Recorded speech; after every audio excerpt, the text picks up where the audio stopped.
వార్తలకు స్వాగతం. వార్తల్లోని ముఖ్యాంశాలు.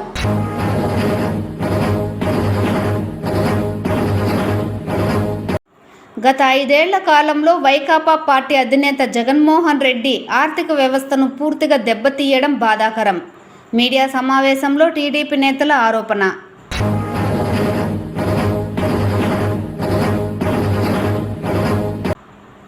ఎస్సీ ఎస్టీలు ఆర్థికంగా ఎదిగే విధంగా కేంద్ర రాష్ట్ర ప్రభుత్వాలు చేయూతనందించాలి. మాజీ కేంద్ర మంత్రి చింతామోహన్ డిమాండ్.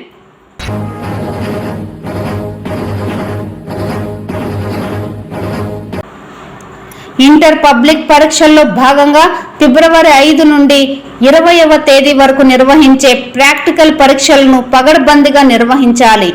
డిఆర్ఓ మోహన్ కుమార్.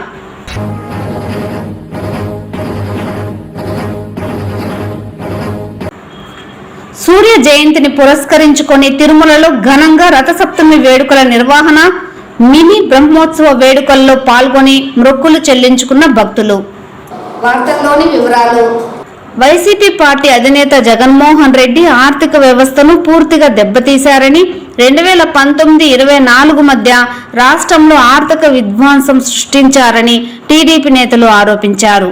ఈ సందర్భంగా ఏర్పాటు చేసిన మీడియా సమావేశంలో తెలుగుదేశం పార్టీ రాష్ట్ర అధికార ప్రతినిధి సురేంద్ర కుమార్ మాట్లాడుతూ వైసీపీ ప్రభుత్వం చేసిన 1,00,000 కోట్ల అప్పుల్ని వైసీపీ నాయకులు జగన్ కుటుంబ విలాసాలకి ఖర్చు చేసి రాష్ట్రంలో ఆర్థిక వ్యవస్థను దివాలా తీయించారన్నారు. జగన్మోహన్ రెడ్డి ప్రభుత్వంలో తహసీల్దార్ కార్యాలయంతో సహా వివిధ ప్రభుత్వ ఆస్తులను తాకట్టు పెట్టడంతో పాటు మద్యంపై వచ్చే ఆదాయాన్ని కూడా అప్పులు చేయడం జరిగిందన్నారు.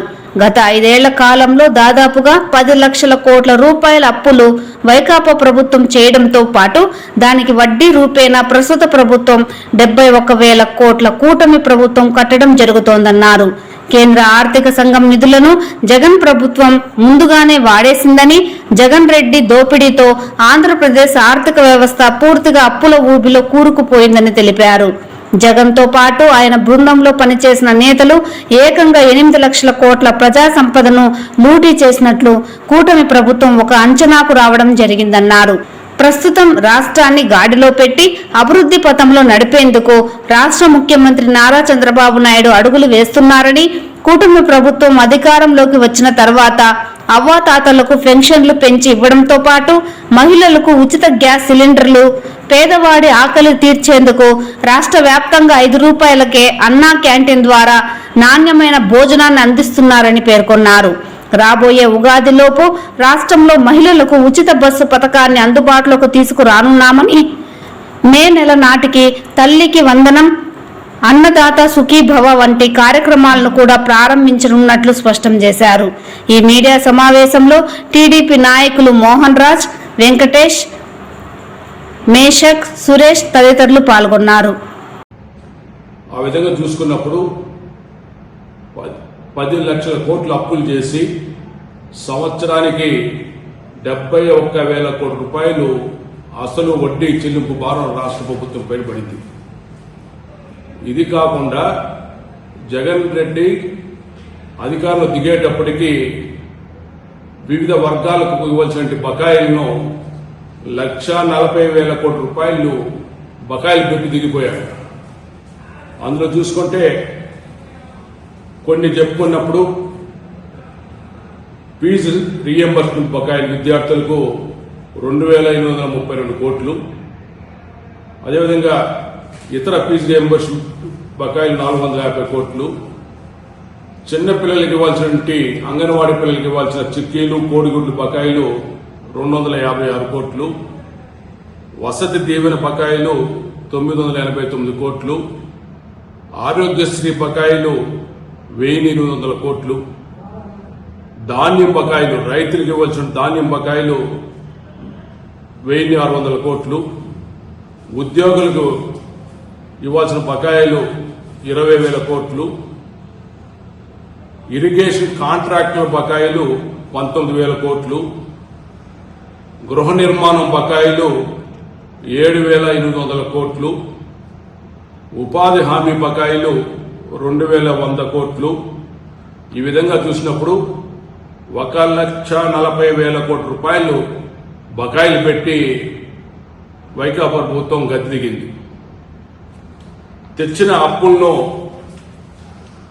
రాష్ట్రానికి ఆదాయం పెంచేటువంటి సాగునీటి ప్రాజెక్టులు కానీ, అమరావతి నిర్మాణం కానీ వీటిపైన ఖర్చు పెట్టకుండా విలాసాలకు, జగన్ రెడ్డి తన యొక్క సొంత ఆస్తులకు రక్షణ కల్పించుకోవడం కోసం దుబారాలకు ఖర్చు పెట్టి రాష్ట్రంలో ఆదాయం తీసుకురాకుండా అప్పులు చేసి రాష్ట్ర ఆర్థిక పరిస్థితిని విధ్వంసం చేసినటువంటి చరిత్ర జగన్మోహన్ రెడ్డి గారిది. అదేవిధంగా కూటమి ప్రభుత్వం అధికారంలోకి వచ్చిన తర్వాత ఈ 7 నెలల కాలంలో వివిధ వర్గాలకు ఇవ్వాల్సిన బకాయిలను 22,000 కోట్ల రూపాయలు ఇప్పటికే చెల్లించడం జరిగింది. అంటే 1,40,000 కోట్ల రూపాయల బకాయిల్లో ఈ 7 నెలల కాలంలో కూటమి ప్రభుత్వం 22,000 కోట్ల రూపాయల బకాయిలు చెల్లించడం జరిగింది. ఫీజు రీఎంబర్స్మెంట్కి 800 కోట్ల పైగా ఇచ్చారు నారా లోకేష్ గారు. ఎస్సీ ఎస్టీలకు బ్యాంకులో రుణ సౌకర్యం కల్పించాలని మాజీ కేంద్ర మంత్రి చింతామోహన్ డిమాండ్ చేశారు. ఎస్సీ ఎస్టీలకు కేంద్ర రాష్ట్ర ప్రభుత్వాలు ఆర్థికంగా ఎదిగేందుకు చేయూతను అందించాలని డిమాండ్ చేస్తూ చిత్తూరు నగరంలోని గాంధీ విగ్రహం వద్ద నిరసన చేపట్టారు. దేశంలో ఎస్సీ ఎస్టీలకు రిజర్వేషన్లు తీసుకువచ్చింది కాంగ్రెస్ పార్టీ అని గుర్తు చేశారు. ప్రస్తుత టీడీపీ ప్రభుత్వంలో ఎస్సీ ఎస్టీలకు అన్యాయం జరుగుతోందన్నారు. దేశంలో ఓబీసీల ఆర్థిక రాజకీయ పరిస్థితులు సైతం దారుణంగా ఉన్నాయన్న ఆయన కేంద్రంలో మోడీ ప్రభుత్వం బ్యాంకు రుణాలను గుజరాత్ మార్వాడీలకే భారీగా ఇవ్వడం బాధాకరమన్నారు. 45,000 కోట్ల బ్యాంకు రుణాన్ని ఎక్కొట్టిన వ్యక్తికి మరో 10,000 కోట్ల రుణాలు ఇచ్చేందుకు మోడీ ప్రభుత్వం యత్నాలు చేస్తోందని, కష్టపడి జీవించే ఎస్సీ ఎస్టీలను మాత్రం విస్మరిస్తోందని ఆగ్రహం వ్యక్తం చేశారు. బ్యాంకు రుణాలలో ఎస్సీలకు 15%, ఎస్టీలకు 7.5%, ఓబీసీలకు 27% రుణాలు మంజూరు చేయాలన్నారు. ప్రస్తుతం రాష్ట్రంలో తెలుగుదేశం ప్రభుత్వం దళితుల మధ్య చిచ్చు పెట్టకుండా వారికి అభివృద్ధి జరిగే విధంగా చూడాలని కోరారు. చిత్తూరు జిల్లా వాసిగా ఉన్న చంద్రబాబు నాయుడు 17 సంవత్సరాలుగా ముఖ్యమంత్రిగా ఉంటూ చిత్తూరు జిల్లాకు చేసిందేమీ లేదని, తక్షణమే చిత్తూరు నగర అభివృద్ధి కోసం 1000 కోట్ల రూపాయలు మంజూరు చేయాలని డిమాండ్ చేశారు. అలాగే కుల గణనను కూడా చేపట్టాలని సూచించారు. కాంగ్రెస్ ప్రభుత్వంలోనే ఎస్సీ ఎస్టీ ఓబీసీలకు న్యాయం జరుగుతోందని స్పష్టం చేశారు. ఈ ధర్నా కార్యక్రమంలో కాంగ్రెస్ పార్టీ మైనార్టీ నాయకులు అక్బర్ బాషా, అధిక సంఖ్యలో కాంగ్రెస్ పార్టీ నాయకులు, కార్యకర్తలు తదితరులు పాల్గొన్నారు. డబ్బులు బ్యాంకుల్లో మార్వాడీలకే ఇస్తున్నారు, గుజరాత్ వాళ్ళకే ఇస్తున్నారు కోట్ల రూపాయలు. మొన్న ఒక ఆయన 45,000 కోట్ల రూపాయలు అప్పు తీసుకున్నాడు. ఒక్క వ్యక్తి 45,000 కోట్ల రూపాయలు అప్పు తీసుకుంటే ఆయన 1% కట్టి 99% మాఫీ చేసుకున్నాడు. మరి 40,000 కోట్ల రూపాయలు మాఫీ అయింది. మరి ఆయనకు మళ్ళా ఒక 10,000 కోట్ల రూపాయలు ఇవ్వాలని భారతీయ జనతా పార్టీ మోడీ సంకల్పిస్తూ ఉన్నారు. ఇది దేశంలో ఉన్నటువంటి బ్యాంకుల పరిస్థితి. పేదవాళ్ళు ఎవరైనా వెళ్ళినా కూడా బ్యాంకుల్లో రుణాలు ఇవ్వాలి.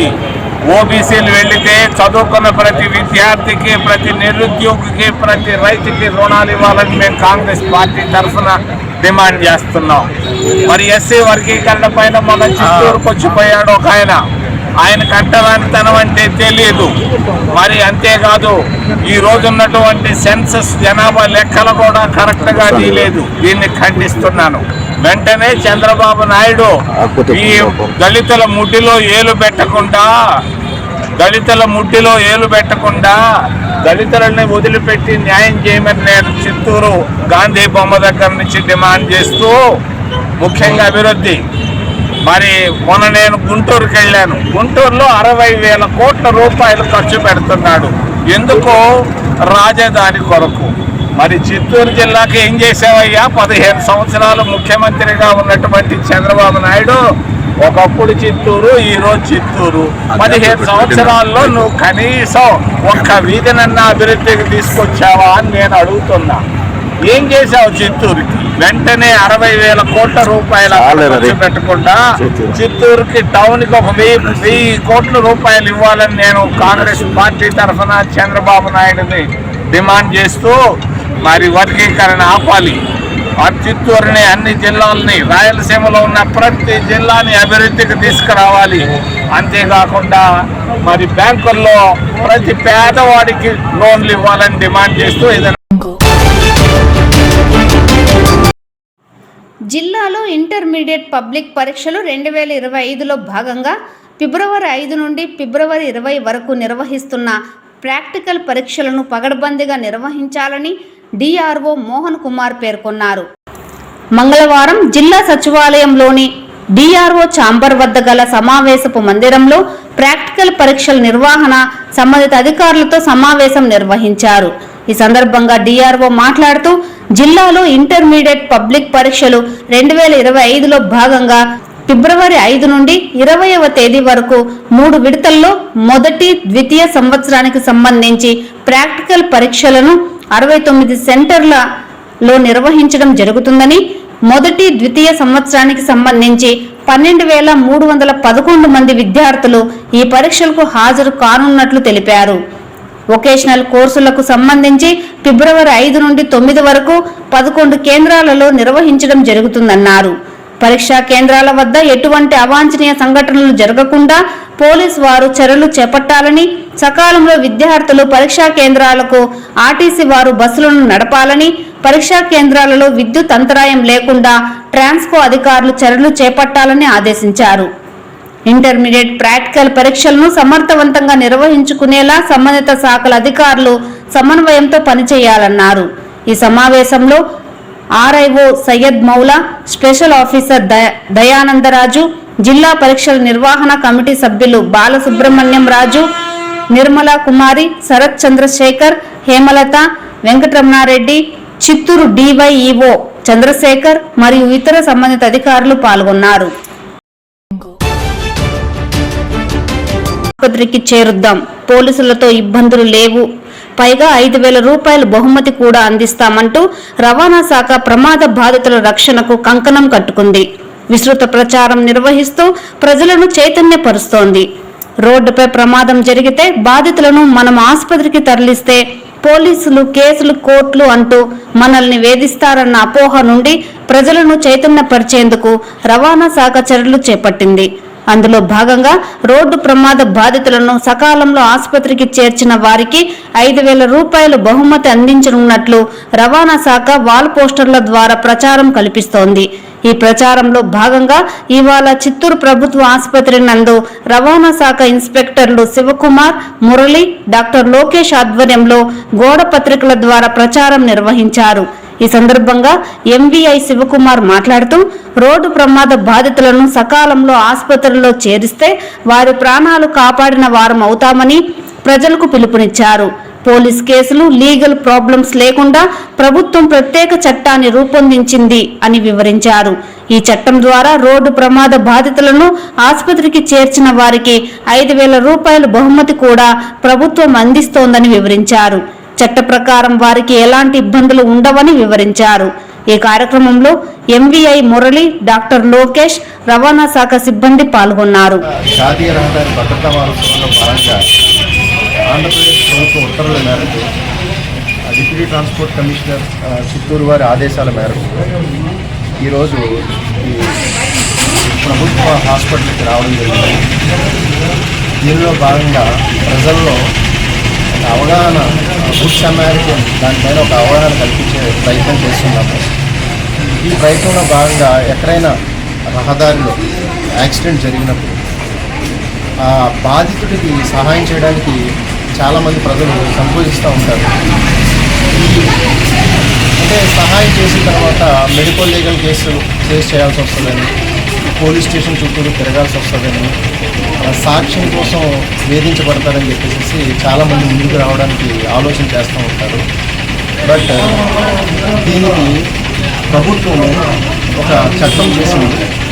ఆ చట్ట ప్రకారము ఏదైనా వ్యక్తి ప్రమాదానికి గురైనప్పుడు ఆ వ్యక్తిని తక్షణమే హాస్పిటల్లో చేర్పించడం కానీ లేదా అతనికి తగు సహాయం చేయడం అనేది మన అందరి బాధ్యత, మనం చేయాలి. అలా చేసిన వాళ్ళకి ప్రోత్సాహకంగా 5,000 రూపాయలు కూడా ఇవ్వడం జరుగుతుంది ఈ చట్టం ప్రకారం. అలాగే వారిని ఎటువంటి ఇబ్బంది పెట్టకూడదని కూడా క్లియర్గా చెప్పడం జరుగుతుంది. పోలీసు వారు కానీ లేదంటే హాస్పిటల్ సిబ్బంది కానీ వారిని ఎటువంటి ఇబ్బంది పెట్టకూడదని ఈ చట్టము క్లియర్గా చెప్పడం జరుగుతుంది. కాబట్టి ప్రతి ఒక్కరూ కూడా దీన్ని బాధ్యతగా గుర్తించి ఎవరైనా ఒక వ్యక్తి ప్రమాదానికి గురైనప్పుడు ఆ వ్యక్తికి తగు సహాయం చేయాలని ఈ సందర్భంగా ప్రజలందరినీ మేము కోరుకుంటున్నాం. చిత్తూరు జిల్లాలో మిషన్ వాత్సల్య పథకం 2, శిశు విహార్ 1లో ఖాళీ పోస్టుల భర్తీకి అర్హులు దరఖాస్తు చేసుకోవాలని ఐసీడీఎస్ పీడీ వెంకటేశ్వరి తెలిపారు. అభ్యర్థులు ధృవీకరణ పత్రాలు, పాస్పోర్ట్ సైజ్ ఫోటోతో https://chitturu.ap.government.in వెబ్సైట్ ద్వారా దరఖాస్తు పూర్తి చేసి 10వ తేదీలోపు కలెక్టరేట్లోని ఐసీడీఎస్ కార్యాలయంలో సమర్పించాలన్నారు. ICPS integrated child protection unit, దీన్ని ఇప్పుడు మిషన్ వాత్సల్యగా పేరు మార్చడం జరిగింది. దీంట్లో డీసీపీ యూనిట్ ఉంటుంది, డిస్ట్రిక్ట్ చైల్డ్ ప్రొటెక్షన్ యూనిట్. దాంట్లో DCPO, LPO, PO, ICPO, NIC, social worker, social counsellor ఇలాగా ఉండడం జరుగుతుంది. వీళ్ళు మన సొసైటీలో జరుగుతున్న ఈ చైల్డ్ అబ్యూస్ కానీ, child atrocities, child trafficking, child begging, ఇలాంటి ఇష్యూస్ అన్నీ కూడా ఈ ఫీల్డ్లోని వాళ్ళు అవేర్నెస్ ఇవ్వడం ఒకటి, ఎక్కడైనా ఉంటే వెంటనే అటెండ్ అయ్యి వాళ్ళు రెస్క్యూ చేయడం. నెక్స్ట్ షెల్టర్ హోమ్స్కి అదర్ లైన్ డిపార్ట్మెంట్స్తో కోఆర్డినేట్ చేసుకుని, like labour department, education department, health department, police department, వీళ్ళందరితో కోఆర్డినేట్ చేసుకుని రెగ్యులర్గా కూడా ఈ ఇష్యూస్ అన్నీ ఐడెంటిఫై చేసి షెల్టర్ హోమ్స్కి, చైల్డ్ కేర్ ఇన్స్టిట్యూషన్స్కి కూడా కలెక్టర్ గారు దీనికి చైర్మన్ కాబట్టి కలెక్టర్ గారు ఆర్డర్స్తో మేము పంపించడం జరుగుతుంది. అలాగే దీంట్లో శిశు విహారం ఉంది. బిలో 5 years ఆర్ఫన్స్ ఎవరైనా మనకు ట్రేస్ అయినట్టయితే శిశు విహారంలో మనం CWC తిరుపతిలో ఉంటుంది, చైల్డ్ వెల్ఫేర్ కమిటీ, వాళ్ళ వాళ్ళ ఆర్డర్స్ తోటి మేము చేర్చుకోవడం జరుగుతుంది. అలాగే కారా గైడ్లైన్స్ ప్రకారం కారాలో అప్లై చేసుకున్న అడాప్టెడ్ పేరెంట్స్కి అడాప్షన్ ఇవ్వడం జరుగుతుందండి. నెక్స్ట్ ఇంకొక పార్ట్ ఏంటంటే ఉమెన్ ఇష్యూస్, దీనికి మిషన్ శక్తి, దీనికి 1 stop centre, domestic violence cell అనేవి 2 ఉండడం జరిగింది. ఈ డీవీ కేసెస్, డొమెస్టిక్ వైలెన్స్ ద్వారా మనకి ఏమైనా కేసులు వచ్చినప్పుడు మన డీవీ సెల్లో కౌన్సిలింగ్ సెంటర్ అనేది ఉంది, ఫ్యామిలీ కౌన్సిలింగ్ సెంటర్. దాంట్లోనే మ్యాక్సిమం కోర్టు వరకు వెళ్లకుండా కౌన్సిలింగ్ చేసి వాళ్ళని కలపడం జరుగుతుంది. అలా కాకుండా ఇంకా మన లెవెల్లో కానప్పుడు కోర్టుకి మేము సబ్మిట్ చేసేయడం జరుగుతుంది. అలాగే 1 stop సెంటర్లో ఈ అబ్యూజ్డ్ ఉమెన్ విక్టిమ్స్ ఎవరైనా ఉన్నట్టయితే నెక్స్ట్ ఏదైనా ఇష్యూస్, గర్ల్ చైల్డ్ ఇష్యూస్ కనుక ఇవేమైనా ఉంటే వెంటనే ఐడెంటిఫై చేసి అక్కడ వాళ్ళు రాలేని పరిస్థితిలో ఉన్నప్పుడు వాళ్ళని వెళ్ళి తీసుకుని వచ్చి మన 1 stop సెంటర్లో ఉండి medical counselling and medical support, legal support, ఈ ప్రొటెక్షన్ ఇవన్నీ ఇస్తూ షార్ట్ షెల్టర్ కూడా మనం అక్కడ ఏర్పాటు చేస్తూ ఆ కోర్టుకి, పోలీస్ డిపార్ట్మెంట్కి, మెడికల్ డిపార్ట్మెంట్ కూడా కోఆర్డినేట్ చేసుకుంటూ ముందుకు వెళ్ళడం జరుగుతుందండి. వాళ్ళకి ఇప్పుడు మన షెల్టర్ హోమ్స్ అనేవి ఇక్కడ మనకి లేవు, తిరుపతిలోనే ఉన్నాయి, మహిళా ప్రాంగణం కానివ్వండి. నెక్స్ట్ ఎన్జిఓస్తో రన్ చేస్తుంది. మనం ఇక్కడ కూడా ఒక ఎన్జిఓస్ని ఐడెంటిఫై చేసి గవర్నమెంట్కి ప్రపోజల్ పెట్టడం జరిగింది. దాంట్లో మనకి ఇలాంటి విక్టిమ్స్ ఎవరైనా ఉన్నట్టయితే చేర్చడం జరుగుతుంది. అలాగే విక్టిమ్ కాంపన్సేషన్, సెక్సువల్ అబ్యూస్కి గురైన వాళ్ళ విక్టిమ్ కాంపన్సేషన్ కూడా మన డిపార్ట్మెంట్ నుంచి ఈ 1 stop సెంటర్ నుంచి ఐడెంటిఫై చేసిన, నెక్స్ట్ కోర్టు నుంచి, దిశ పోలీస్ స్టేషన్ నుంచి వచ్చిన కేసులు కూడా మనం విక్టిమ్ కాంపన్సేషన్ ఇవ్వడం జరుగుతుంది. దోమల ద్వారా సంక్రమించే వ్యాధుల నివారణకు అవసరమైన అన్ని చర్యలు చేపట్టాలని జిల్లా మలేరియా అధికారి వేణుగోపాల్ సబ్ యూనిట్ అధికారులను ఆదేశించారు. మంగళవారం జిల్లా వైద్య ఆరోగ్య శాఖ అధికారి సుధారాణి ఆదేశాల మేరకు సబ్ యూనిట్ అధికారులతో సమీక్షా సమావేశాన్ని నిర్వహించారు. ఈ సందర్భంగా ఆయన మీడియాతో మాట్లాడుతూ దోమలు కుట్టకుండా జాగ్రత్తలు పాటించాలని, అలాగే డెంగ్యూ, మలేరియా వంటి వ్యాధులు వ్యాప్తి చెందకుండా దోమలు అధికంగా ఉన్న ప్రాంతాలలో దోమల వ్యాప్తి చెందకుండా స్ప్రేయింగ్ చేపట్టాలని సూచించారు.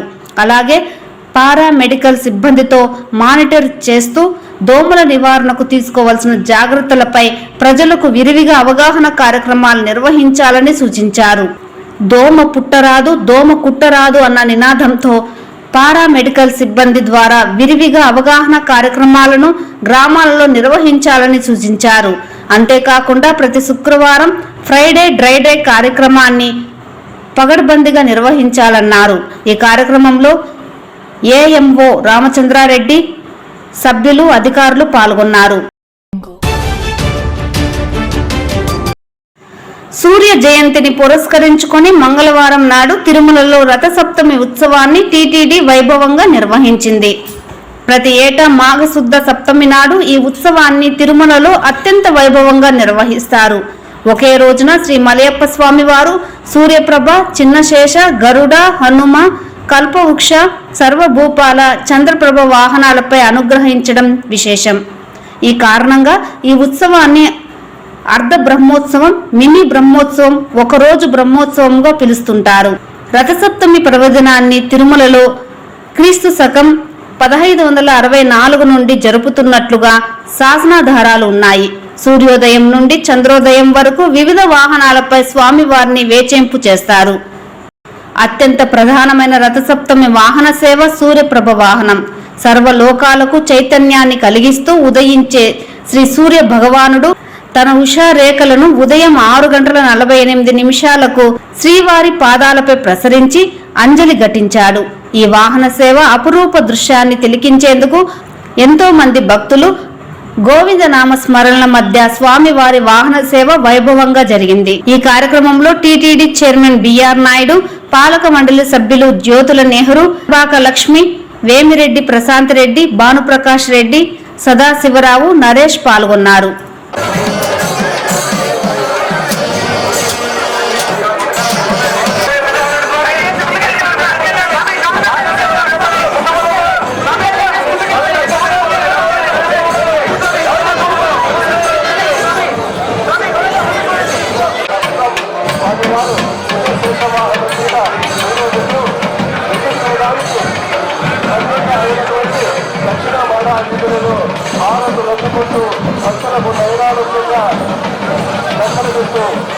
సాగుతూ ఉంటారు.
Thank you.